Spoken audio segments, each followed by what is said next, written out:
Graças a Deus, mais uma oportunidade que Ele me concede de poder nesse momento estar comunicando com você. Eu desejo que nesse momento a paz do Senhor esteja reinando no teu coração. Esse é um momento de muita alegria para mim, pois Deus me dá a oportunidade de poder estar postando mais um comentário de uma das nossas lições. E dessa feita a lição de número 6, de 4 de março de 2018. São aí uma série de lições aí da CPAD desse primeiro trimestre desse ano de 2018. A lição, portanto, a lição de número 9, de 4 de março de 2018. A lição de hoje, ela nos traz como título Contraste na adoração da antiga e da nova aliança. Então nós veremos aqui nessa lição, traçaremos aí um contraste sobre como se dava a adoração na antiga aliança e como é a adoração na nova aliança, na graça. Eu quero antes fazer uma observação dentro das minhas leituras. Eu gosto sempre de pontuar quando trabalho essa questão da adoração, principalmente dentro do âmbito da nova aliança, a adoração a Deus, depois da obra de Cristo, uma vez conquistada essa liberdade de entrar diante da presença de Deus, eu tenho para mim que adorar, como todas as demais atitudes que nós tomamos diante de Deus, todo o nosso relacionamento com Deus, tudo aquilo que nós fazemos para Deus, melhor dizendo, eu sempre gosto de pensar como sendo relacionamentos. Ou seja, para mim oração, amor, perdão, oração, santidade e adoração, que é o tema aqui em foco, para mim tudo isso se resume numa palavra, que é relacionamento. Então, trazendo para o tema específico, eu penso que a adoração, na nova aliança, a adoração ela deve ser tomada como sentido de relacionamento. Ou seja, o que é adorar a Deus? Adorar a Deus é relacionar-se com Deus. A adoração ela não pode ser vista como algo externo, como algo material, como algo que você pode oferecer sem ter um compromisso, sem ter uma aliança, uma ligação com Deus. Eu não penso a adoração dessa forma. Mesmo porque a Bíblia nos apresenta que os verdadeiros adoradores adorariam o Pai em espírito e em verdade. Então nós percebemos que há uma conotação muito forte dentro do verdadeiro sentido da adoração na nova aliança, que é exatamente o sentido do relacionamento do homem com Deus. Então não basta oferecer um sacrifício diante de Deus. Não basta, por exemplo, entregar uma oferta.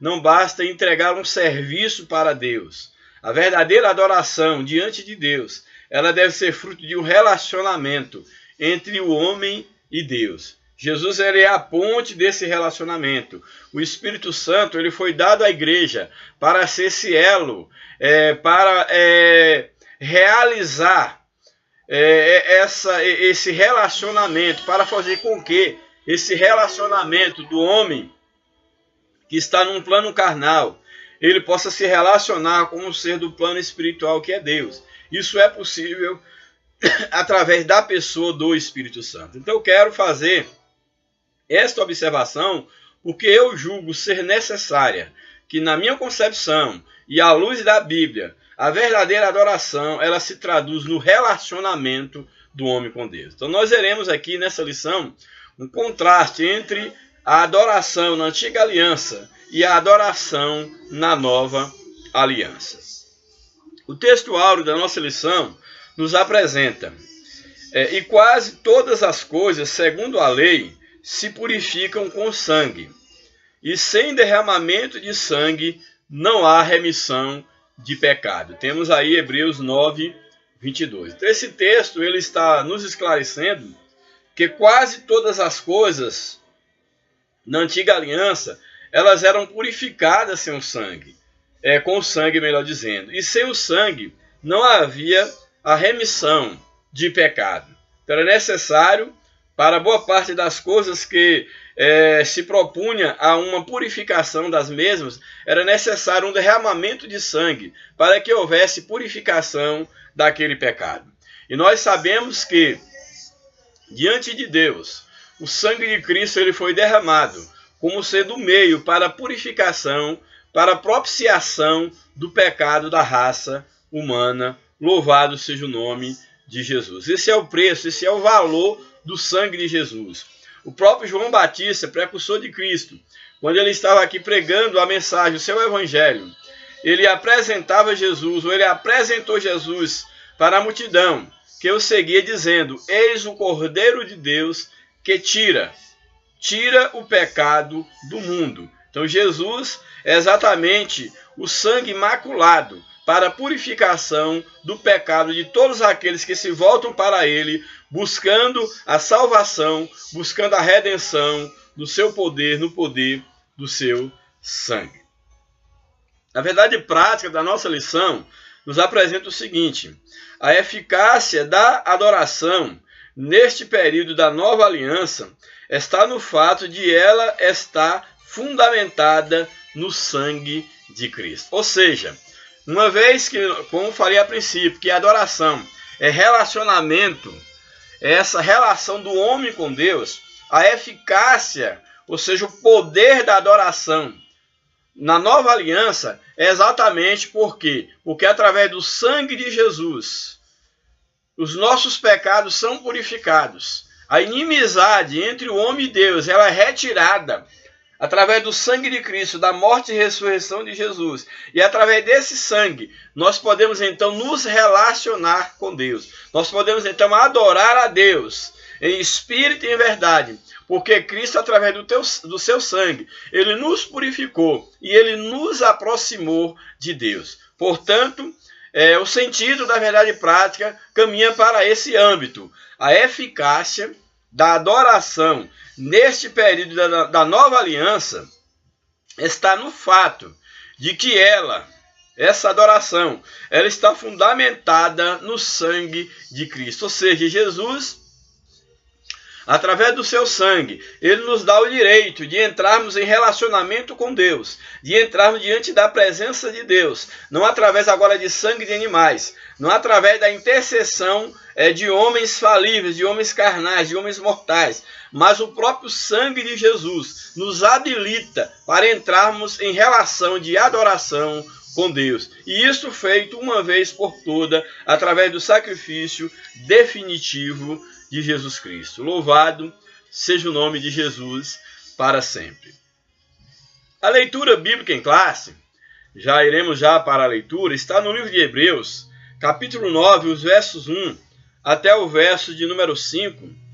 E depois vamos pular para o verso 14, o verso 22 ao 28. Então temos aí a leitura, está um pouco fragmentada aí dentro do capítulo 9.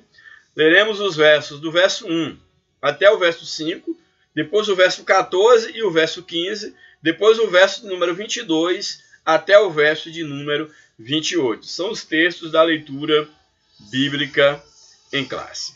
Primeiro verso do capítulo 9 nos apresenta: ora, também o primeiro tinha ordenança de culto divino e um santuário terrestre.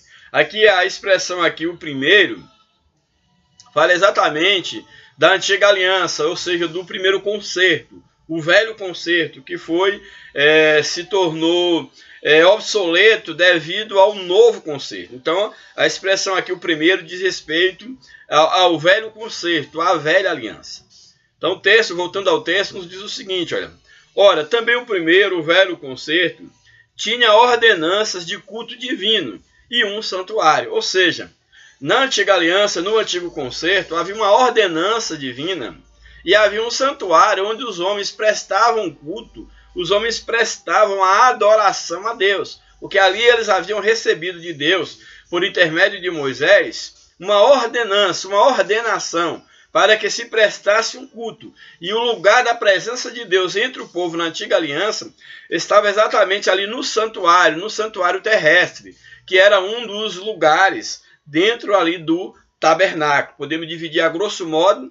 No tabernáculo tínhamos ali o pátio, tínhamos o lugar santo, o santuário, e tínhamos também o lugar santo dos santos. Portanto, esse primeiro verso aí do texto nos apresenta: ora, também o primeiro tinha a ordenança de culto divino e um santuário.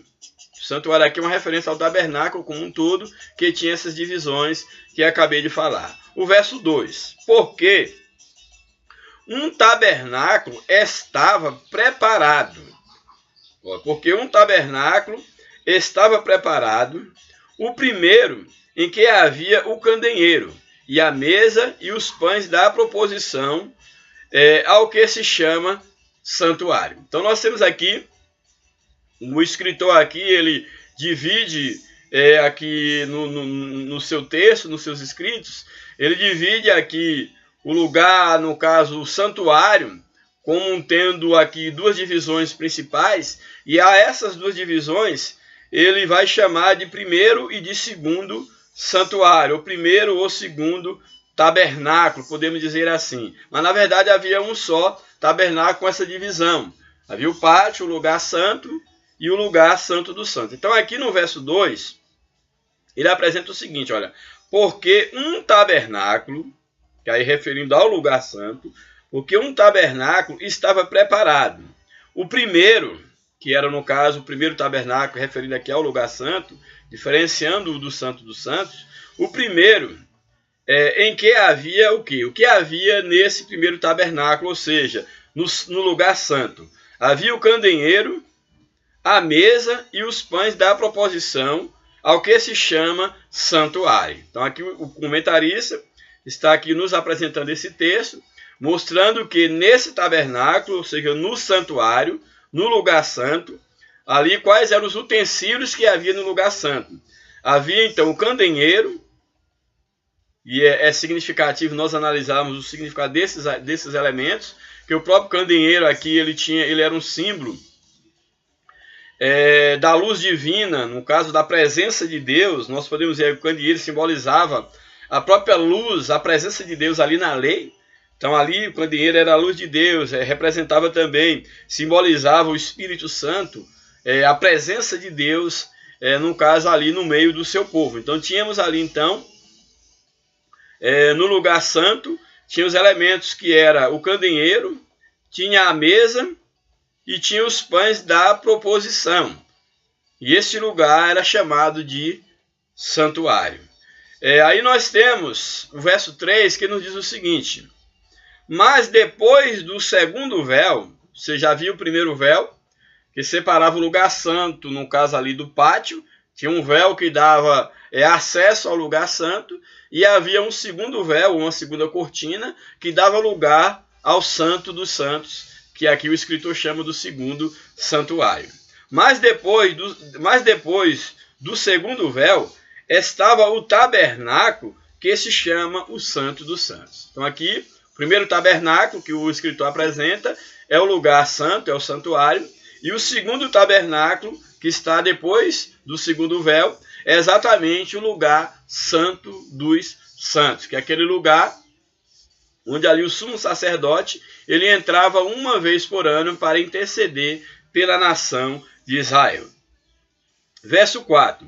No lugar e no santo dos santos, esse segundo tabernáculo, que era o lugar santo do santo, o verso 4 vai dizer quais eram os utensílios que havia nesse lugar, nesse segundo tabernáculo. Tinha o incensário de ouro e a arca do concerto coberta de ouro toda em redor, em que estava, no caso dentro dessa arca, estava um vaso que continha o maná e a vara de Arão que tinha florescido e as tábuas do concerto, ou seja, aqueles escritos originais, aquelas duas tábuas da lei de Moisés estavam, portanto, dentro da arca. Então, quais eram os utensílios que havia ali no lugar santo do santo? Então, no lugar santo do santo, tinha ali o incensário de ouro e a arca do concerto, coberta de ouro, toda em redor, em que estava, dentro da arca, estava o vaso de ouro que continha o maná, a vara de Arão que havia florescido e as tábuas do concerto. Verso 5. E sobre a arca, essa arca do concerto, havia ali o que? Os querubins, que era símbolo da glória, da presença de Deus, guardando aquela arca, guardando ali o lugar santo dos santos. E sobre a arca, os querubins da glória, que faziam sombra no propiciatório, que era o lugar da propiciação, o lugar que representava ali onde os homens receberiam o favor, a atenção de Deus, que era exatamente o propiciatório, que era o lugar de propiciação, lugar de favor. Então o verso 5, que sobre a arca, os querubins da glória, que faziam sombra no propiciatório, das quais coisas não falaremos agora particularmente. Então o escritor mostra que não vai aprofundar, e também nós não o faremos aqui, porque esse seria um assunto, um estudo mais específico, estudarmos sobre a questão do tabernáculo, os utensílios, toda a simbologia do tabernáculo. Não é aqui o foco da lição. A lição é mais aqui, tem mais o sentido de apresentar esses elementos centrais que havia no tabernáculo, e fazer mostrar como sendo o lugar de adoração, contrapondo a adoração na nova aliança, que é a adoração em Cristo Jesus. Então nós vimos aí uma apresentação rápida, depois eu vou estar retomando, no dado momento da lição, alguns aspectos desses elementos que havia ali, no caso, no tabernáculo. Aí vamos então para o verso de número 14 da leitura bíblica em classe. O verso 14 nos apresenta: quanto mais o sangue de Cristo. Olha, chama a atenção porque o verso 14, para ele estar melhor contextualizado, é necessário que nós leiamos o verso de número 13 aí do capítulo 9. Então o verso 13 nos apresenta o seguinte: porque se o sangue dos touros e bodes e a cinza de uma novilha esparzida sobre os imundos os santifica, quanto à purificação da carne, ele estava fazendo o que? Aí vai fazer um contraste do verso 13 em relação ao verso 14. Está dizendo que, olha, porque se o sangue de touros, de bodes e a cinza de novilhas espargida, espalhada ali sobre os imundos, os santificam quanto à purificação da carne, aí vai entrar a reflexão no verso de número 14. Quanto mais, se esses sacrifícios purificam a carne, quanto mais o sangue de Cristo. Então o sangue desses animais tinha uma função de purificar o homem ali da sua culpa, da sua carne, mas não purificava a alma, não purificava o espírito do homem. Então aqui o escritor ele nos leva a entender esse paralelo. Então se o sangue desses animais tinha ali o poder simbólico de purificar a carne, aí entra o verso 14, quanto mais o sangue de Cristo, que pelo Espírito eterno, pelo Espírito de Deus, pelo Espírito eterno, se ofereceu a si mesmo imaculado a Deus. Então Jesus, pelo Espírito eterno, ele se ofereceu a si mesmo, ou seja, o seu sangue, ele ofereceu um sangue imaculado a Deus. Esse sangue purificará a vossa consciência, não apenas o corpo, porque a carne e o sangue não herdam o reino dos céus. Então esse sangue imaculado, oferecido por Cristo a Deus, ele purificará a vossa consciência. Entenda-se consciência aqui como o espírito, como a alma, como o que há de mais profundo no ser humano. Purificará a vossa consciência das obras mortas para servirdes ao Deus vivo. Então assim, ele está fazendo um questionamento. Olha, se o sangue de animais, tanto é que no final aqui do verso 14 tem uma interrogação. Você olha, se o sangue de animais purificou o corpo, quanto mais o sangue de Cristo, ele não haverá de purificar as vossas almas, de purificar a vossa consciência das obras mortas para servirdes ao Deus vivo. O escritor lança aqui um questionamento. E sabemos exatamente que o sangue de Cristo, ele tem esse poder suficiente para purificar o homem de toda a iniquidade. Então a alma do homem, o espírito do homem, podem ser purificados de toda iniquidade através do sacrifício definitivo do sangue de Cristo derramado na cruz do Calvário. É isso que esse texto ele está nos apresentando. Verso 15. E por isso é mediador, no caso o novo concerto, Jesus, o próprio Jesus, e por isso é mediador de um novo testamento.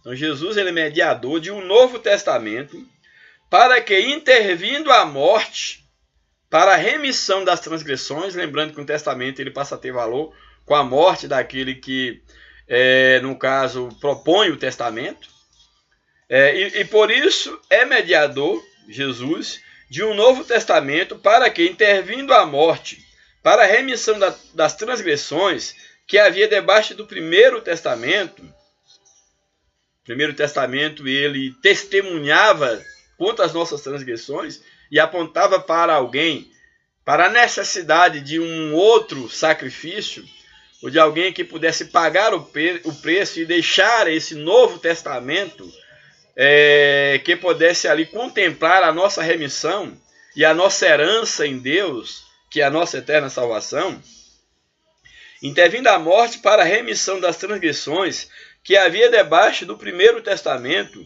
os chamados, aqueles que foram alcançados por Cristo, recebam a promessa da herança eterna.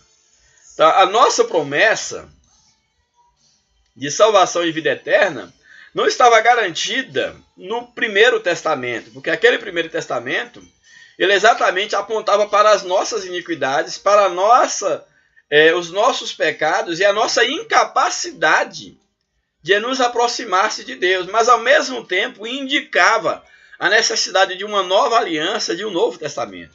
Só que para que um novo testamento entrasse em cena, era necessário que aquele que atestasse, que estabelecesse, que fosse capaz de nos deixar essa nova herança, ele viesse morrer, para que o seu testamento tivesse valor. E Jesus foi exatamente aquele que veio atestar uma nova herança, um novo modo de vida, e era necessária a sua morte para que nós pudéssemos então herdar a herança da vida eterna.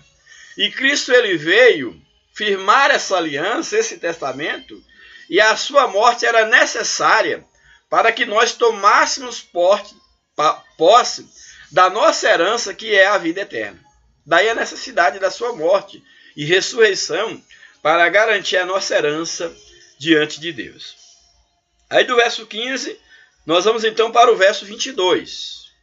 E quase todas as coisas, aí o verso 22 é o verso utilizado aí no texto áureo da lição.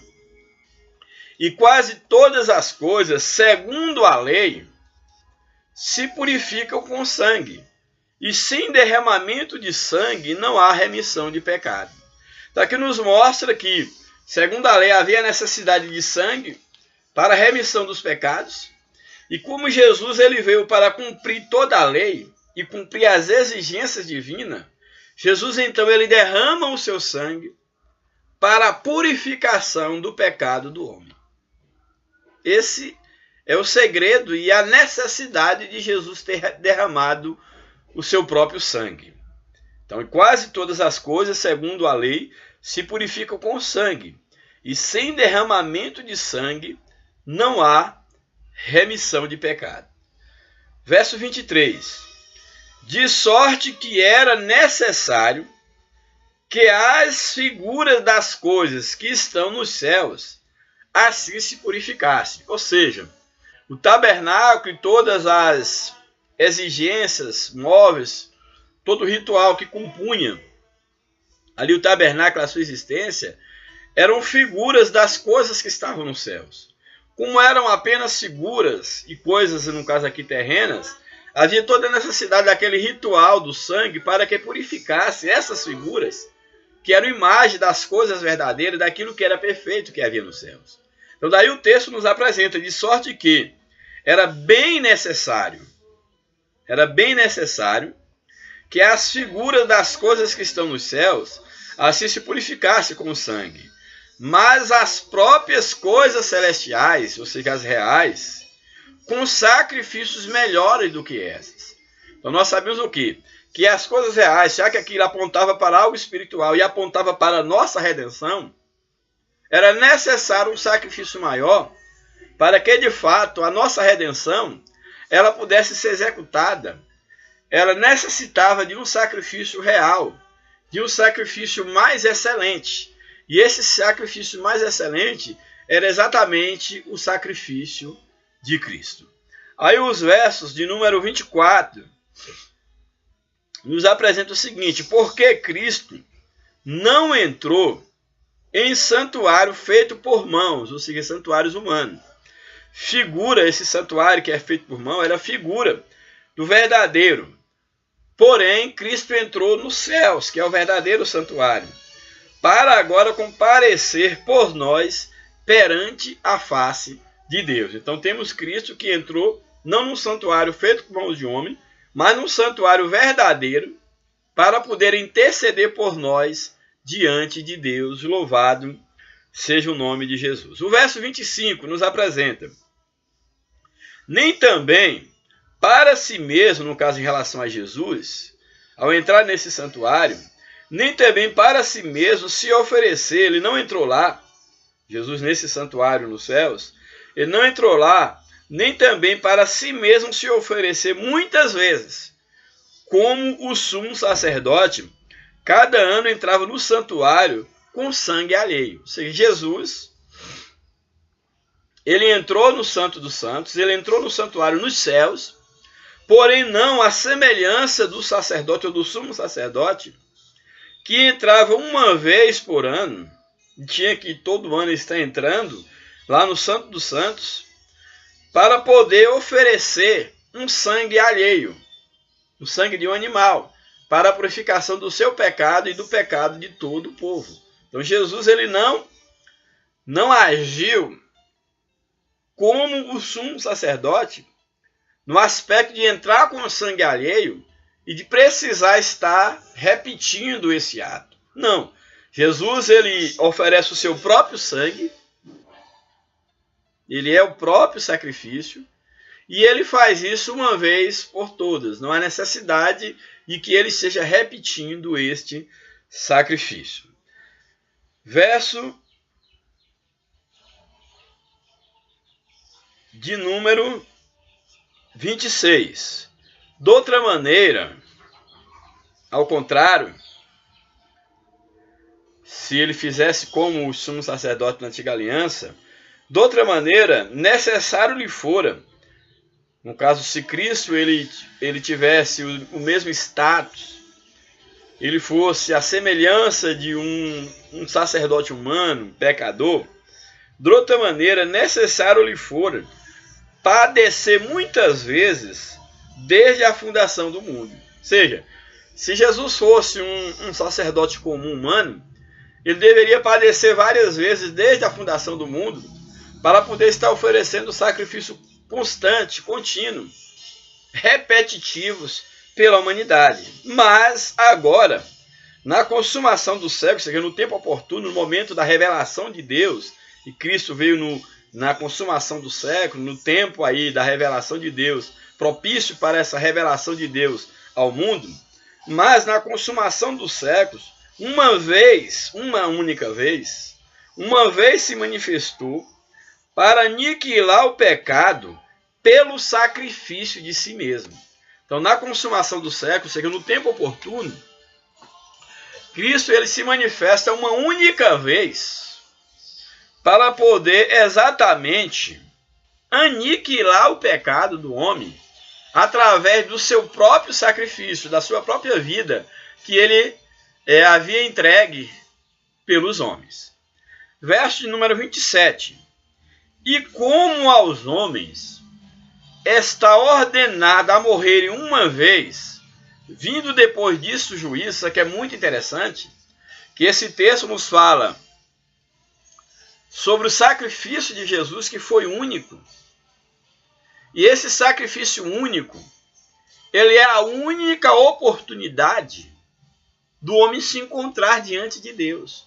Eu quero que você entenda a profundidade dessa leitura, porque o texto nos apresenta que Jesus ele fez um sacrifício único e definitivo para que o homem tenha o único meio e definitivo para poder ter acesso à presença de Deus para a adoração na nova aliança. Ou seja, o homem perder essa única oportunidade, ele estará afastado de Deus eternamente. Daí, o entendimento do verso 27, quando nos diz o seguinte: e como aos homens está ordenado morrerem uma vez, vindo depois disso o juízo, assim também Cristo, oferecendo-se uma vez. Não há mínima possibilidade de Jesus morrer novamente pelos homens. Ele morreu uma única vez. Esse é o único sacrifício que você deve se apegar. Não há a mínima possibilidade de um novo sacrifício, de Jesus vier morrer uma segunda vez. Por isso que a Bíblia diz que não há arrependimento, não há salvação para aqueles que querem crucificar Cristo uma segunda vez. Que rejeita o Evangelho, que rejeita de maneira deliberada, consciente, rejeita a atuação do Espírito Santo, porque quem faz assim está exigindo que Cristo volte para a cruz novamente, e isto é impossível. Então o texto ele diz, olha, assim também Cristo, oferecendo-se uma vez, para tirar os pecados de muito, aparecerá segunda vez, sem pecado, não os pecados dele, mas tendo a vitória da purificação dos pecados daqueles que o abraçam, aparecerá segunda vez, ou seja, não agora como Salvador, mas como juiz, como Deus, que há de julgar toda a terra, aparecerá segunda vez aos que esperam para a salvação.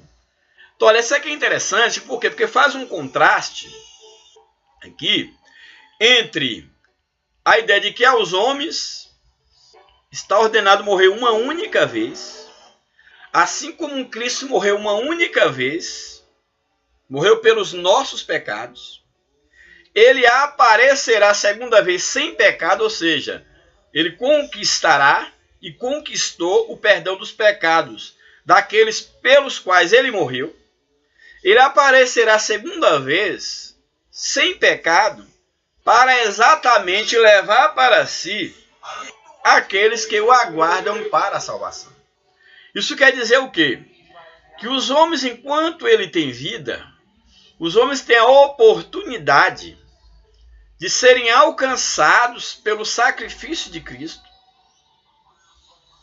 pela morte única de Cristo, que morreu uma só vez para isso, para que estes homens, ou ao tiverem, ou terem que morrer fisicamente, eles tenham o direito de mesmo, morrendo uma única vez, já que ao homem é dado o direito de morrer uma única vez e vindo depois disso o juízo.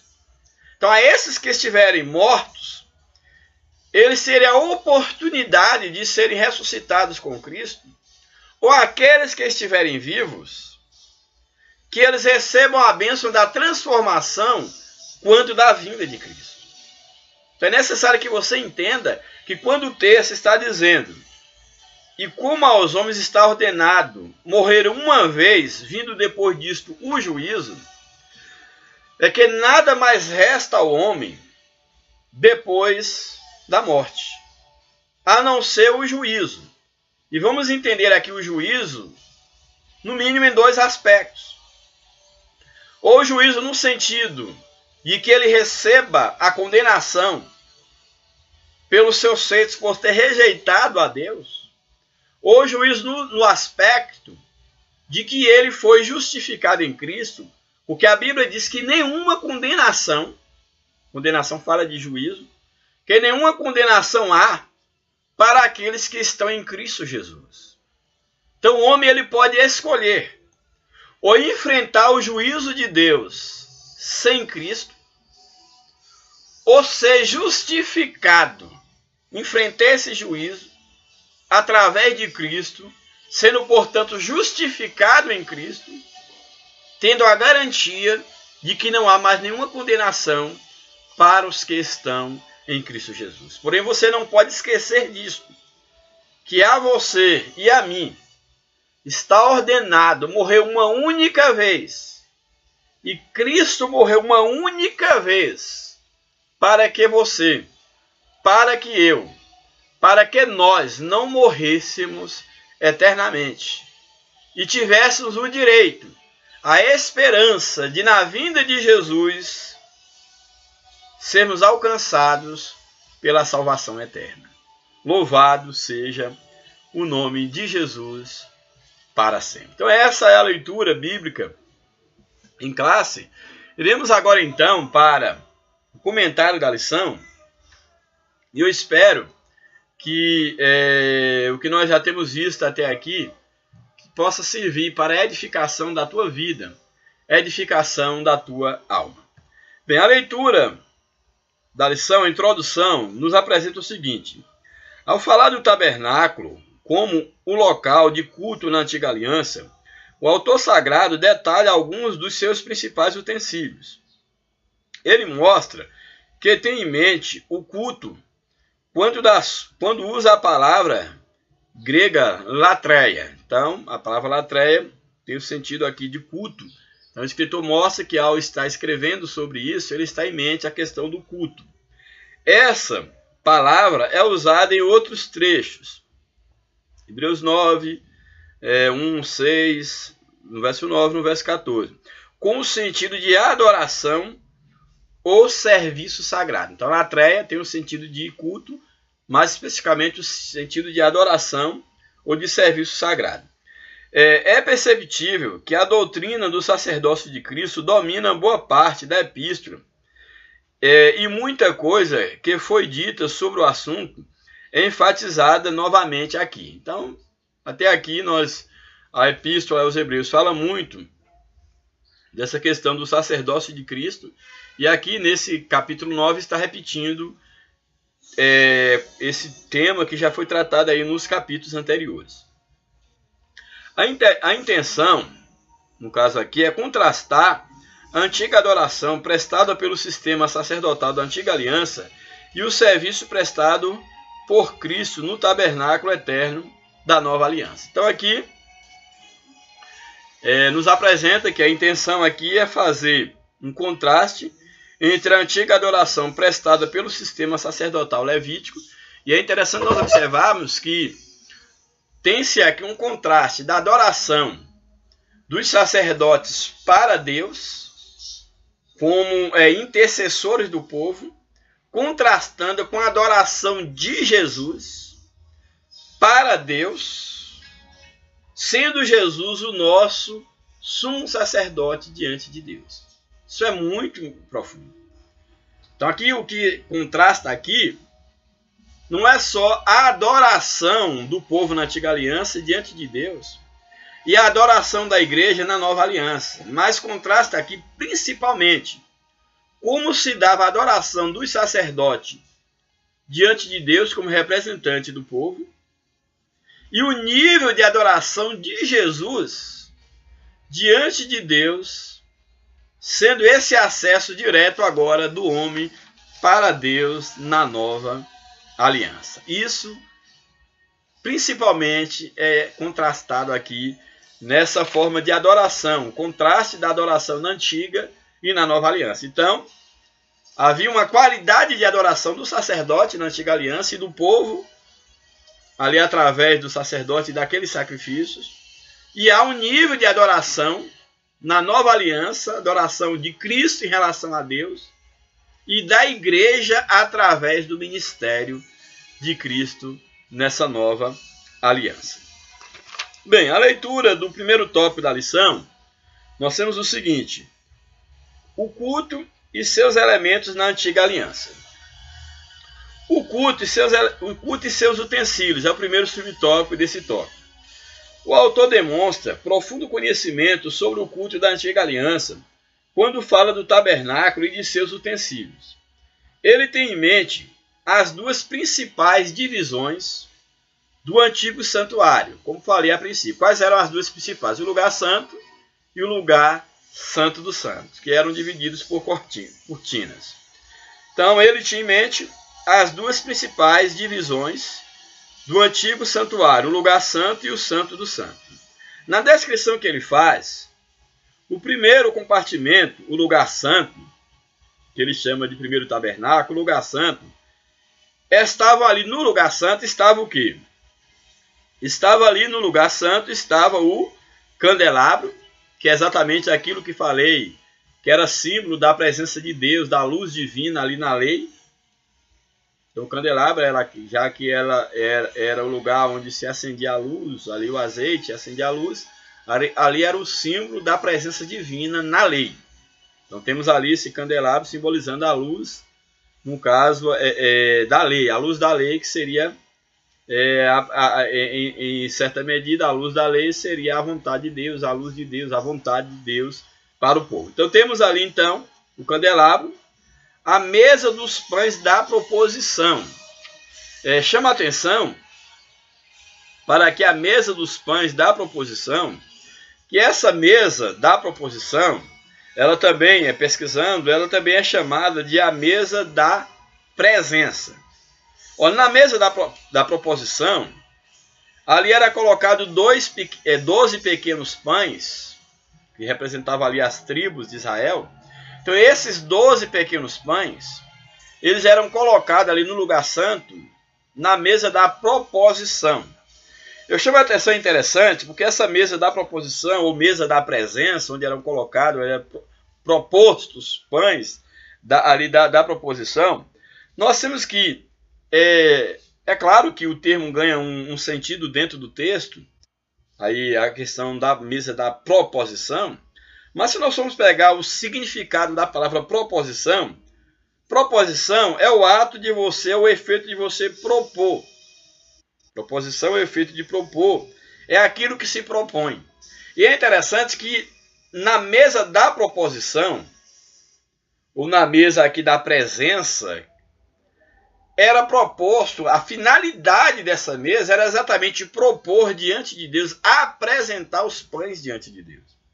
E esses 12 pães, eles eram propostos, eles eram postos diante da presença de Deus, que é exatamente na mesa da proposição ou na mesa da presença de Deus.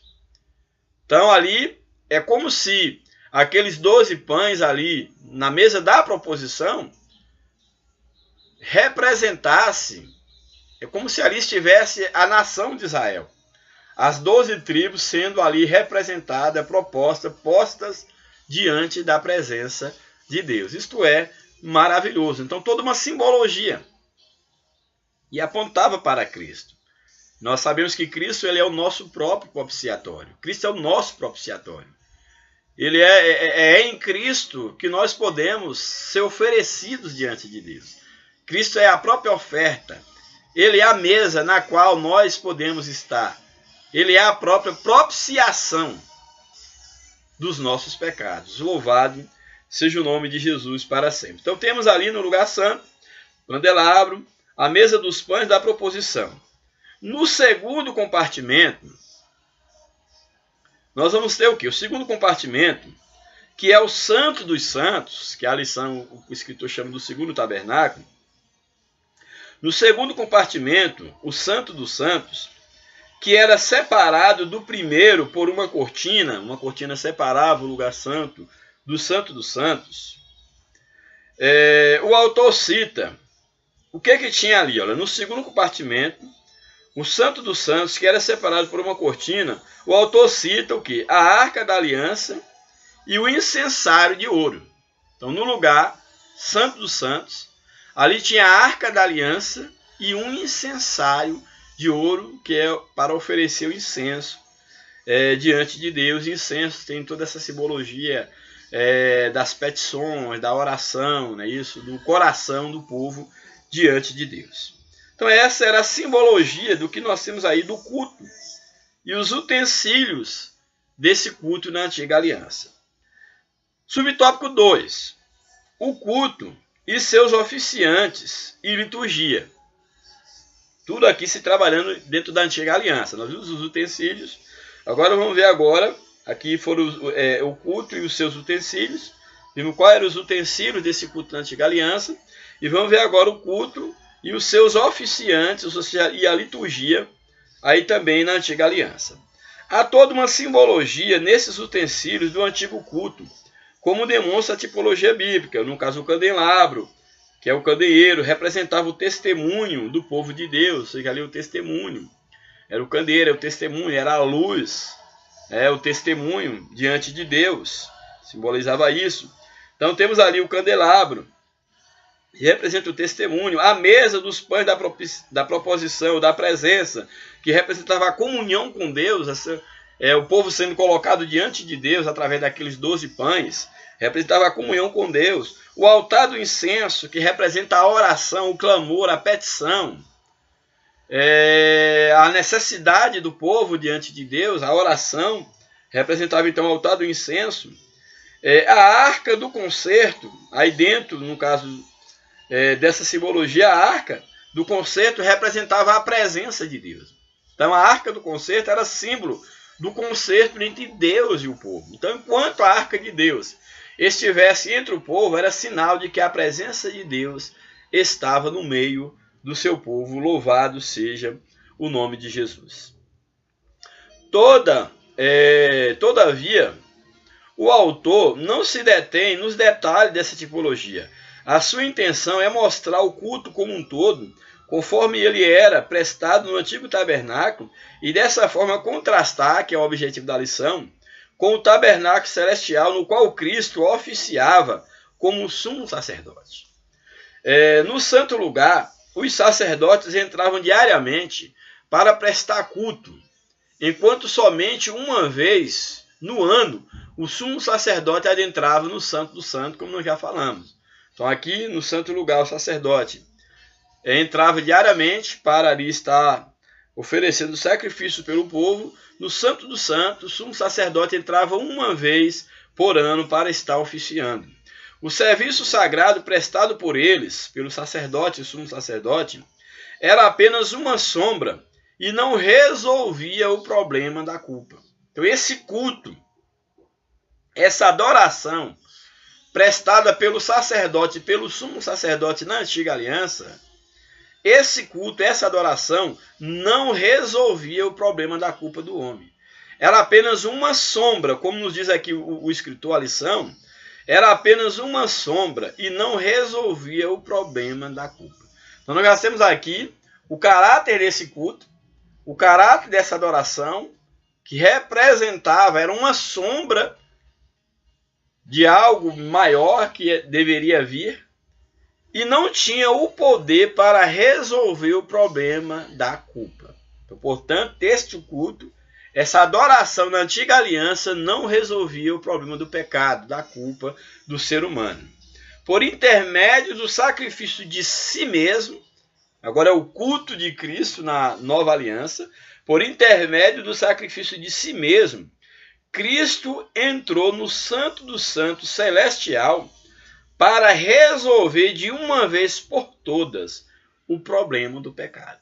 Então nós temos aqui, já nesse primeiro tópico, a superioridade do culto na nova aliança. Esse contraste da adoração na antiga e na nova aliança. Porque a adoração na antiga aliança só fazia encobrir o pecado do homem, mas não tirava a culpa do homem.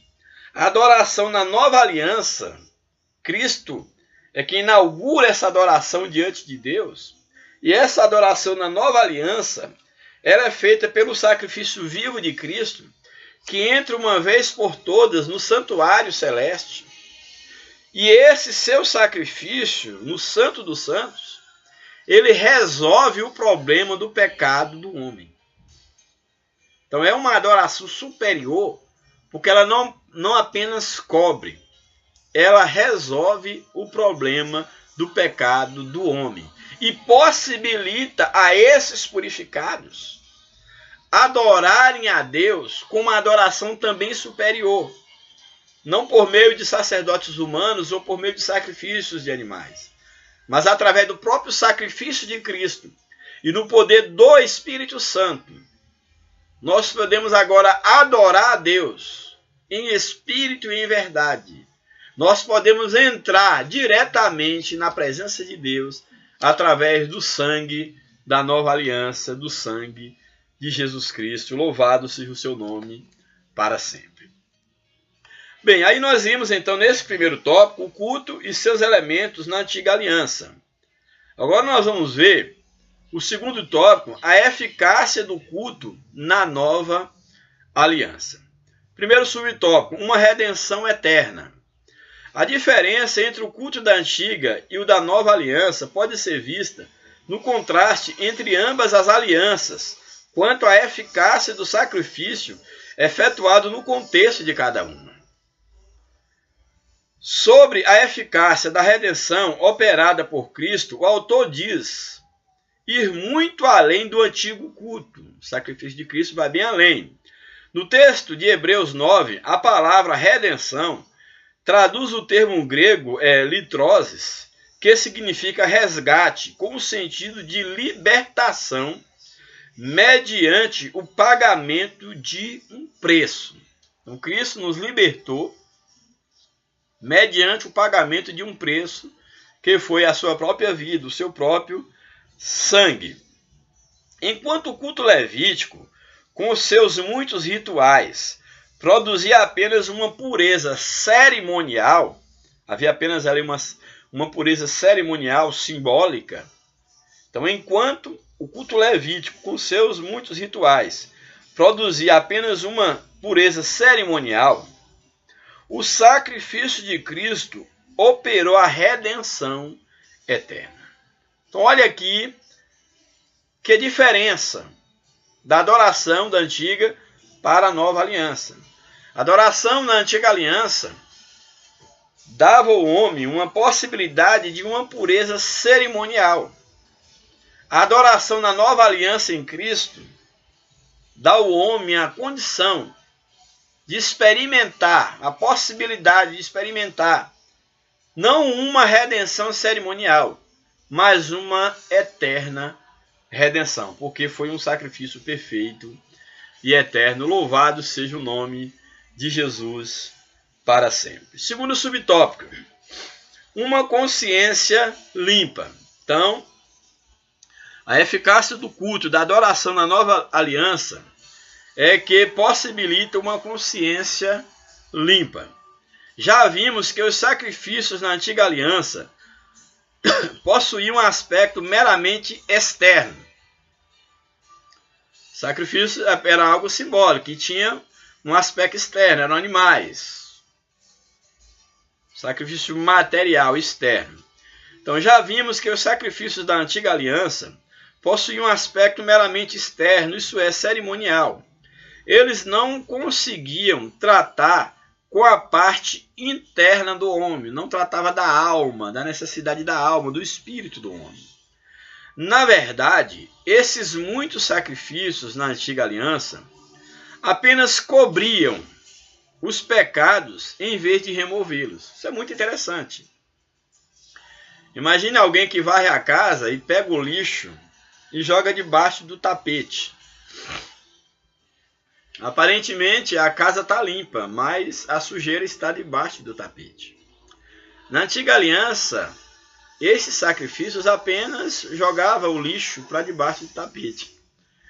Apenas cobria o pecado do homem por um período. Mas na esperança de que alguém tirasse o lixo de debaixo do tapete, ou melhor, tirasse o tapete, purificasse a casa, purificasse o homem. Então eles não conseguiam, como aí nos diz o texto, esse sacrifício da antiga aliança, tratar apenas, não conseguia tratar da questão interna do homem. Na verdade, esses muitos sacrifícios apenas cobriam os pecados ao invés de removê-lo. Mas o sacrifício de Cristo, como João nos apresenta, que é o Cordeiro de Deus que tira, não cobre, mas tira o pecado do mundo. Isso é tão significativo porque, para nós entendermos que a religião judaica, os sacrifícios judaicos, eles não tiravam o pecado do homem, eles cobriam o pecado. Somente o sangue de Cristo na nova aliança tem poder para purificar o homem dos seus pecados. E é interessante que nós entendamos que a religião, ela não pode purificar o pecado do homem. Se você se tornou apenas um mero religioso, quem sabe você está tendo os seus pecados encobertos. A religião pode estar encobrindo os seus pecados. Se você é apenas um mero religioso, você está se escondendo atrás da religião. Você está se escondendo através de uma falsa moral, de uma moral religiosa, de um capricho religioso. Porém, a religião ela não tem poder de tirar o pecado do homem. Não teve esse poder no passado e nem tem no presente. O único papel da religião é te apontar a necessidade de se voltar para Jesus, o único capaz de purificar-nos dos nossos pecados. Portanto, tenha muito cuidado, porque você pode estar, à semelhança dos judeus, que não entenderam o propósito da religião ou da antiga aliança que apontava para Cristo, e eles tinham apenas encoberto os seus pecados. E você pode estar se escondendo através da religião. Porém, é necessário que você entenda que somente o sacrifício de Cristo pode remover, pode apagar, pode purificar todo o pecado do homem. Pode nos purificar de toda impureza. Por outro lado, o sacrifício de Cristo, aí vai fazer o contraste, que na verdade esses muitos sacrifícios apenas cobriam os pecados, mas não os removia. Aí, por outro lado, o sacrifício de Cristo trata com o problema do pecado em sua raiz. O pecado é trabalhado em sua raiz através do sacrifício de Cristo. Ele não apenas cobre a transgressão, mas remove-a. Nenhum sacrifício no antigo culto era capaz de tratar com o problema da consciência. Todavia, o sangue de Cristo purifica e limpa a consciência, tornando-a apta para a adoração a Deus. Isto é muito significativo. Nós temos o quê? Que, como o escritor aqui ele nos apresenta, isso é muito significativo, que nenhum sacrifício da antiga aliança, do antigo culto, da antiga adoração, tratava do problema da consciência do homem. O homem, cerimonialmente, ele recebia aquela purificação, mas ele continuava pecador. Continuava com a alma imunda, com a consciência pecaminosa diante de Deus. Ele sabia que o pecado continuava com ele.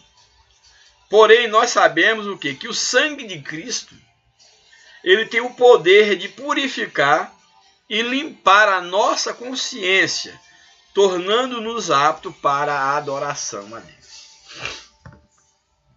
Certamente você já teve a experiência de dado momento de uma fraqueza espiritual na sua vida, e nós sabemos que todos nós passamos por um momento de fraqueza. Quando você chegou arrependido diante de Deus para buscar o perdão, e em dado momento você não conseguiu aproximar-se do trono da graça, abrir o seu coração de uma maneira total para Deus, e aí você, quem sabe até usar palavras para pedir perdão a Deus, e você perceber não se sentir perdoado por Deus, não sentir o perdão de Deus. Porque talvez você não tenha se colocado de uma maneira totalmente aberta diante de Deus, você não tenha se derramado diante de Deus, a ponto de perceber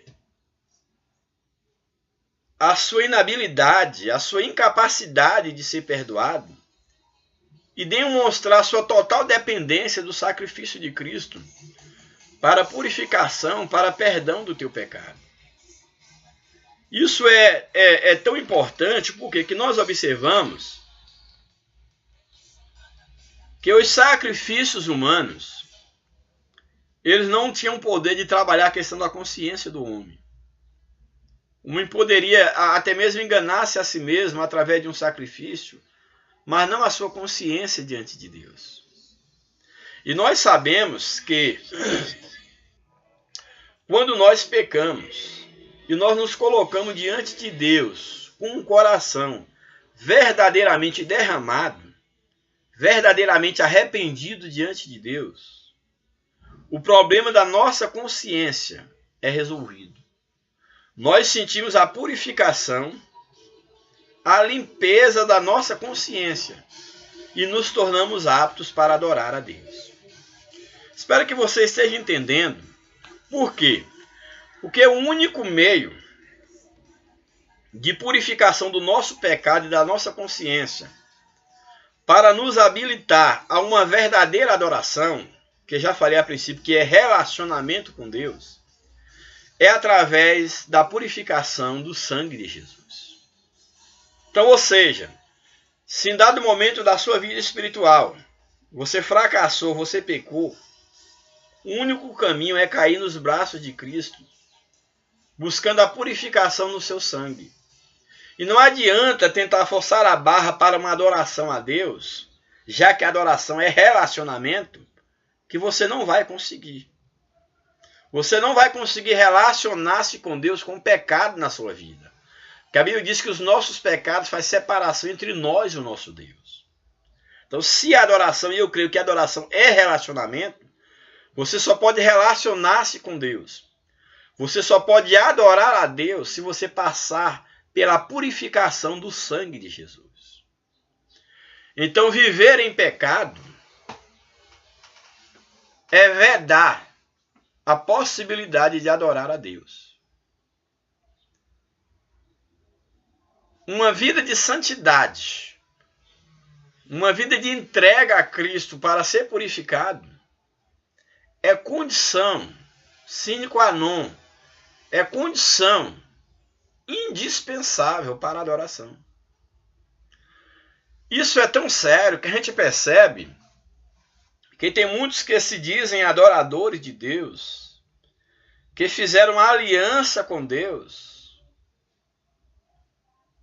Aliança essa que não conta com a participação de Jesus. Aliança essa para a adoração que não conta com a purificação no sangue de Jesus. E esse tipo de aliança com Deus, no sentido verdadeiro, não existe. Então, para você entrar na presença de Deus, para você adorar a Deus na nova aliança, para você adorar a Deus em espírito e em verdade, você tem que ser purificado pelo sangue de Jesus. É este sangue que nos dá a condição de nos relacionar com Deus. Então, o único meio de resolver o problema da nossa culpa, para que nós possamos nos sentir aceitos diante de Deus, é através do sacrifício de Jesus. Então, talvez você, pode ser até líder, ou congregado, membro, seja lá o que for, um grande religioso. Se você não resolver o teu problema do pecado, e o único que resolve o problema do pecado é o sangue de Jesus. Não adianta você participar de um grupo da igreja, seja de jovem, de adolescente, senhor e senhora, um coral, uma orquestra, uma banda, seja lá o que for. E também colocando que a adoração não é só cantar. A adoração também é orar, é pregar, é jejuar, é ofertar, é dizimar. Então, se você não resolver o problema do teu pecado, você não pode adorar a Deus. Seja através da pregação, seja através da oração, seja através do louvor, seja as variadas formas que nós podemos adorar a Deus. Você jamais conseguirá adorar a Deus em espírito e em verdade. Você jamais conseguirá entrar diante da presença de Deus se não resolver o problema do pecado. De Jesus é o único meio para resolver o problema do pecado. Ele é a única ponte que liga o homem a Deus. Ele é o único meio capaz de nos fazer entrar em relação com Deus, em adoração com o nosso Deus. Pense nisso de uma maneira muito séria, porque você pode estar correndo um risco muito grande de estar jogando o pecado para debaixo do tapete. Mas que Deus tenha misericórdia da tua alma, que Deus tenha misericórdia de nós. Louvado seja o nome de Jesus. Então, nós vimos aí nesse tópico falando o quê? Que o sangue de Cristo purifica e limpa a consciência, tornando-a apta para a adoração a Deus, para a verdadeira adoração a Deus. Louvado seja o nome de Jesus para sempre. Agora nós temos aí o terceiro subtópico ainda desse segundo tópico, a eficácia do culto na nova aliança. Esse terceiro subtópico nos apresenta uma herança eterna. O efeito imediato da purificação interior, efetuada pelo sangue de Cristo, é visto nas palavras do autor de Hebreus 9,15, quando ele afirma que os chamados recebam a promessa da herança eterna. Então, aqueles que foram chamados por Deus e que foram purificados pelo sangue de Jesus, eles recebem o chamado para a promessa de uma herança eterna. Então, os chamados recebam a promessa da herança eterna. A palavra herança traduz o termo grego kleronomia, com o sentido de algo que alguém por direito possui. E o Novo Testamento é usado em relação não só a coisas terrenas, mas a coisas também celestiais, no sentido de que Cristo nos chamou para uma herança incorruptível, para a salvação. Por isso, a nossa herança é celestial, espiritual e eterna. Então, o que Cristo conquista por nós, na sua verdadeira adoração na nova aliança, é exatamente a possibilidade de obtermos uma herança eterna, uma herança espiritual, celestial, como comentarista a palavra de Deus nos coloca. Isso tudo por quê? Porque a adoração na nova aliança, a adoração em Cristo, ela é superior à adoração da antiga aliança. E o último tópico da nossa lição, número 3, nos diz o seguinte: a singularidade do culto na nova aliança. Primeiro subtópico: o santuário celeste. O tabernáculo terrestre era um tipo do santuário celeste, onde Cristo oficia como sumo sacerdote. O culto na antiga aliança, com seu santuário terrestre, era apenas uma sombra do qual o santuário celeste é a realidade. Então, o santuário terrestre era uma sombra do santuário celeste, que é o real. O verdadeiro modelo de adoração não pode ser visto olhando para a terra, mas para os céus. Isso aqui é muito interessante. O verdadeiro, grave isso no teu coração, o verdadeiro modelo de adoração não pode ser visto olhando para a terra, mas para o céu.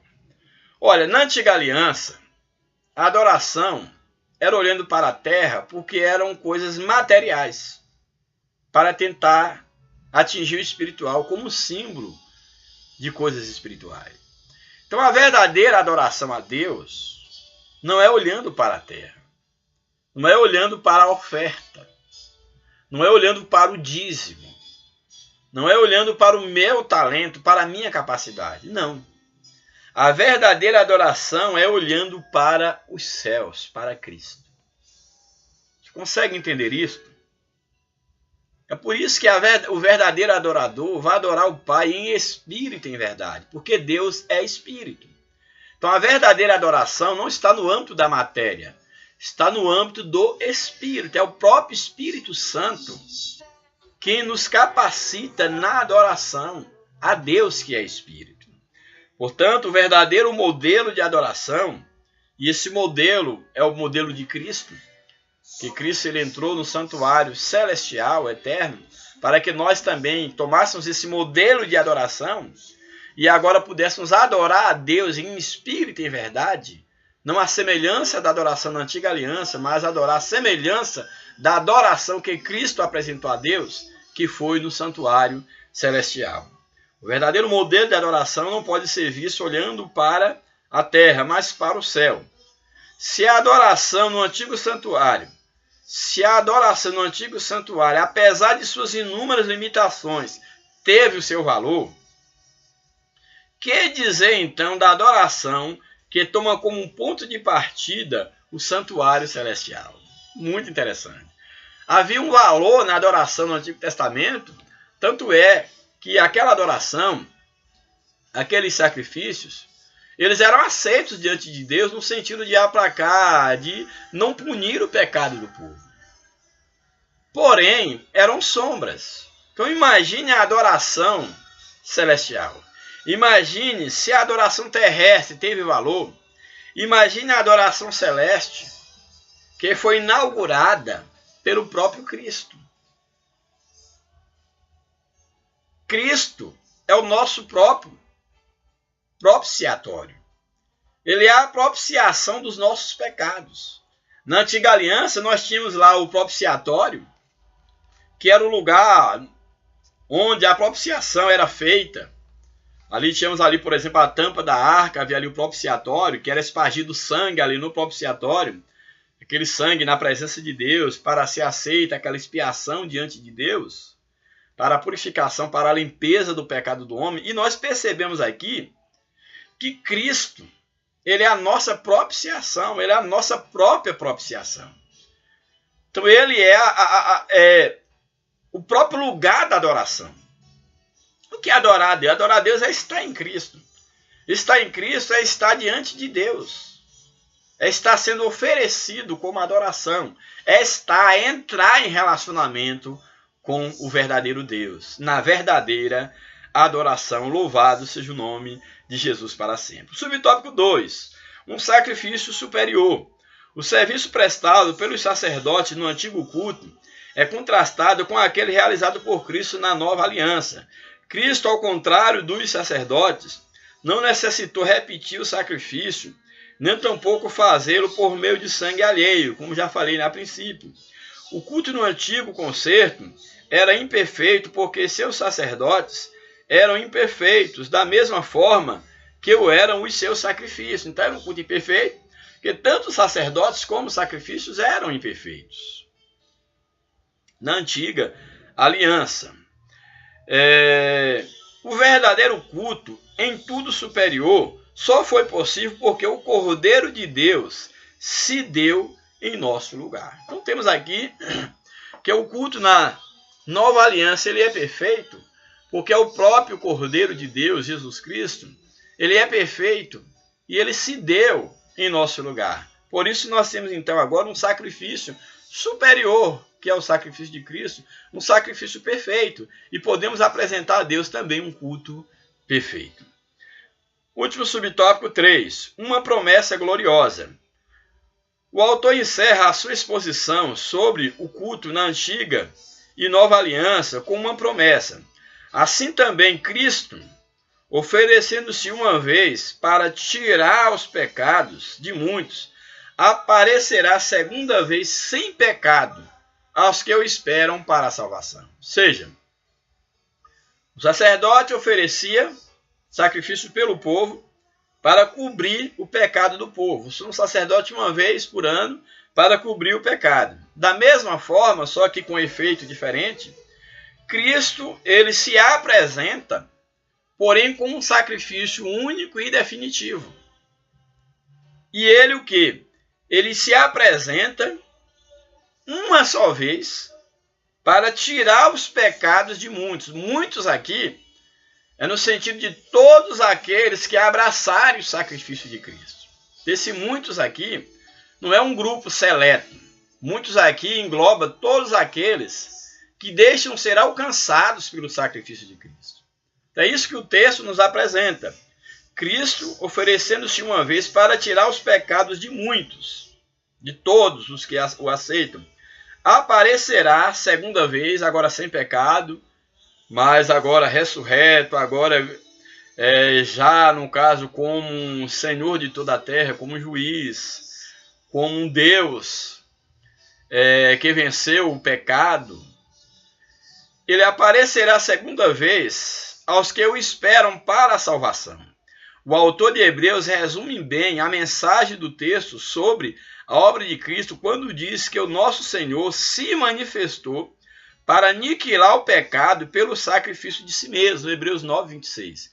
Então, Cristo ele se manifesta para aniquilar o pecado por meio do seu sacrifício do seu próprio corpo. Agora, comparece por nós nos céus, diante de Deus. Mas um dia aparecerá para levar-nos ao seu lar. Esses 3 tempos da salvação, que é Cristo manifestou no passado, aparece no presente diante de Deus, e comparece no presente diante de Deus, e aparecerá no futuro para nos levar. Então, esses 3 tempos da salvação têm como base a sua obra consumada na cruz do Calvário. Louvado seja o nome de Jesus para sempre. Então, nós temos aí que a promessa que nós temos é uma promessa gloriosa, porque Cristo, ele se manifestou no passado, pagou o preço pelos nossos pecados, ele compareceu e está diante da presença de Deus, e ele há de voltar, ele aparecerá para nos levar para estar com ele eternamente. Louvado seja o nome de Jesus para sempre. Conclusão. O autor conseguiu seu objetivo ao contrastar a adoração da antiga e da nova aliança. A adoração antiga era terrena, imperfeita, transitória, incompleta. Por outro lado, a adoração no novo pacto, na nova aliança, portanto, se firma em princípios celestiais, eternos e perfeitos. Não há, pois, como adorar a Deus de uma forma agradável, tomando por base os rudimentos dessa dimensão terrena. Então, para adorar a Deus de maneira agradável, temos que sair da dimensão terrena. Nossa adoração é superior, porque o nosso Senhor encontra-se entronizado acima dos anjos. Louvado seja o nome de Jesus para sempre.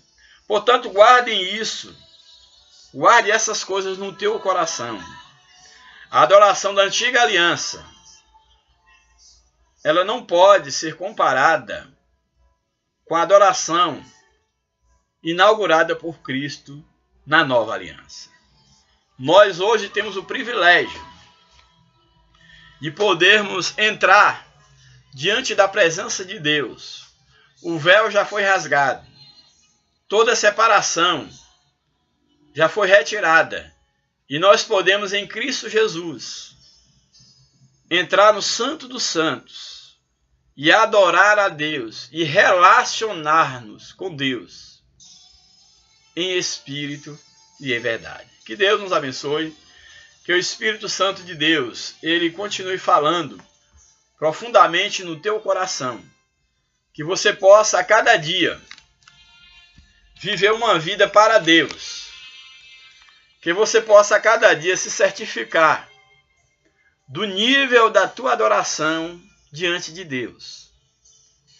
Se você adora no aspecto do relacionamento com Deus, ou você apenas pensa adorar, mas está numa relação ritualística, formal, que não é a verdadeira adoração. Então, que Deus te abençoe, que o Espírito de Deus continue falando ao teu coração e que nós possamos viver as bênçãos da nova aliança. Um beijo no teu coração e a paz do Senhor e um abraço. Até a próxima, em nome de Jesus. Amém.